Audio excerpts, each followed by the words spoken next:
Hello guys, welcome back to this channel. In today's tutorial, I'm going to show you how we can add Conga Busher effect on Kinemaster.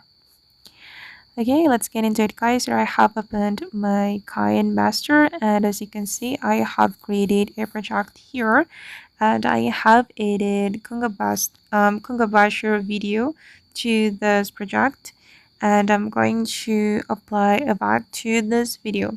We can click on the video, and then we're going to go to the voice changer.